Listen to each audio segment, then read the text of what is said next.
our streets! Occupy Wall Street erupted as a protest movement in New York's financial district. The whole world is watching! Activists took to the streets, speaking out against economic inequality. Look how strong we are!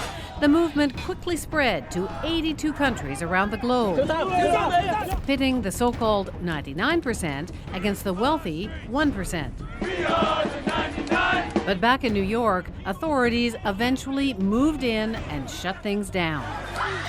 Arrests going on just in behind me as we speak. Traffic really just mayhem down in the financial district. At its core, Occupy is considered an American phenomenon. This is what democracy looks like! But those seeds of discontent were first planted in Canada. The very first Occupy Wall Street tweet, sent out in July 2011, came from the account of Canadian magazine Adbusters. The man behind that tweet was Micah White, who used to work at Adbusters. Today, White has a different view on the movement. He says protest is broken, and mass marches no longer work. And he's got some radical ideas on what will bring about real change. He's written all about it in his new book, The End of Protest, a new playbook for revolution. I sat down with Micah White earlier in Toronto. Micah, so nice to meet you. Wonderful, thank you. Thanks for coming to Canada. It's my pleasure.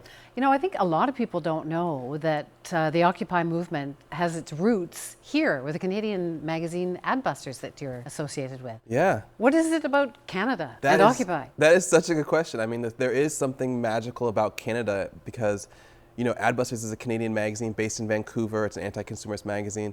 And at the time, I was an editor there. And that's where the core idea for Occupy Wall Street came from, is that Culla, the founder of Adbusters, and I were kind of brainstorming how can we bring the revolutionary moment to America. But it was almost a secret, right, that Adbusters was behind it. You wanted people to carry on. But there was originally a goal. There was like one purpose.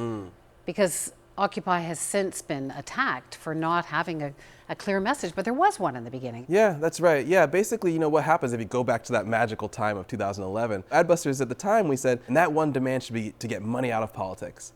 But of course, the very nature of Occupy Wall Street is that we gave it to the participants. And we said, this is a leaderless movement. And so the participants themselves had to come up with the one demand. And very quickly, we saw that those consensus-based decision-making tactics weren't up to the task of creating a one demand. But I think still the movement was about getting money out of politics. And that was something that we all kind of knew. But yeah, it wasn't articulated maybe as clearly. And now you've written this book that says almost that Occupy was a failure. Well, I think that Occupy... Not a complete failure. But. Right, exactly. I think that Occupy was a constructive failure. It wasn't a total failure. Occupy did achieve a lot of beautiful things.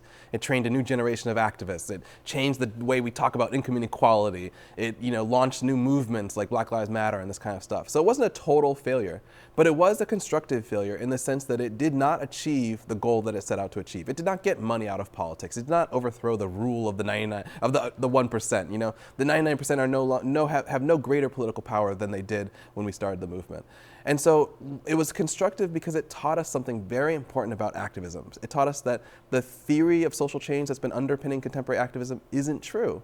And that even if you create a mass movement like Occupy Wall Street, it doesn't get the kind of change that you want. So activists need to innovate and kind of get a little bit more sophisticated about how we think about social change. What do you think about the Black Lives Movement? Is that a successful protest?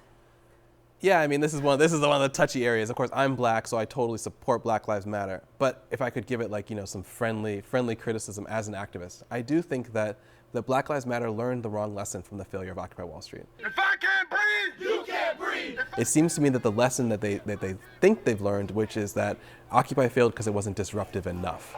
And so we need to block more traffic, we need to block more events. Black Lives Matter! But Occupy didn't fail because we weren't disruptive enough. We did plenty of disruption. Instead, Occupy failed because we weren't able to kind of gain sovereignty, you know? And I think for Black Lives Matter, the next step would be, if we want to stop police from killing black people, then we need to become the force that controls the police, that appoints the police, that is the police.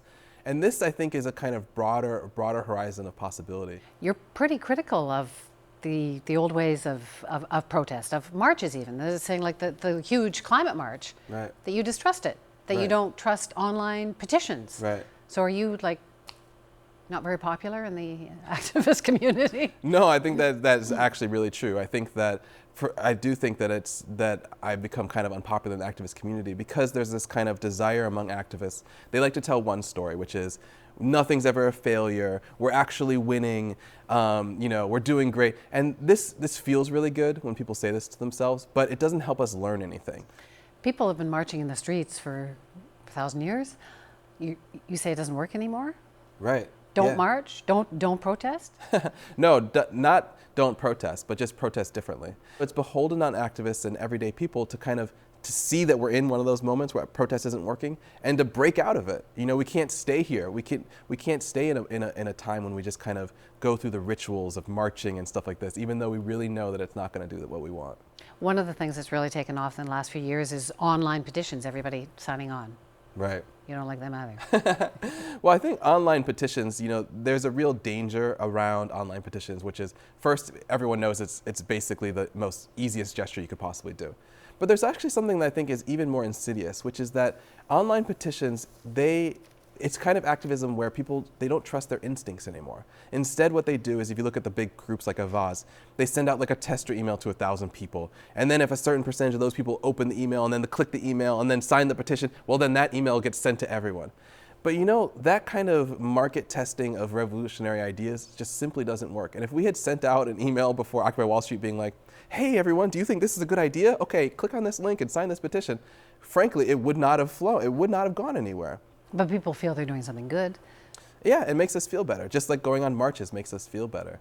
But it's, that kind of, we need a revolution now more than ever. We face global challenges and we need a global social movement in order to address these challenges. And so it's dangerous to continue to use tactics that aren't effective, because what we don't want is for people to lose hope in the possibility of protest entirely, because then they become more violent. So not marches, not petitions, so what?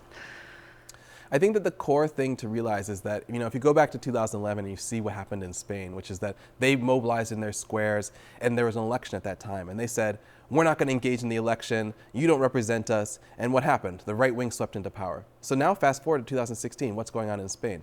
Those same activists have launched a political party. They've launched a social movement that's actually winning elections. It's called Podemos.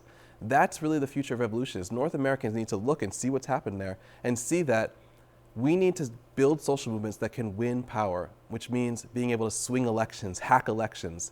Hack elections? Hack elections. One way of thinking about it is Occupy Wall Street started on September 17th, and basically we were evicted on November 15th.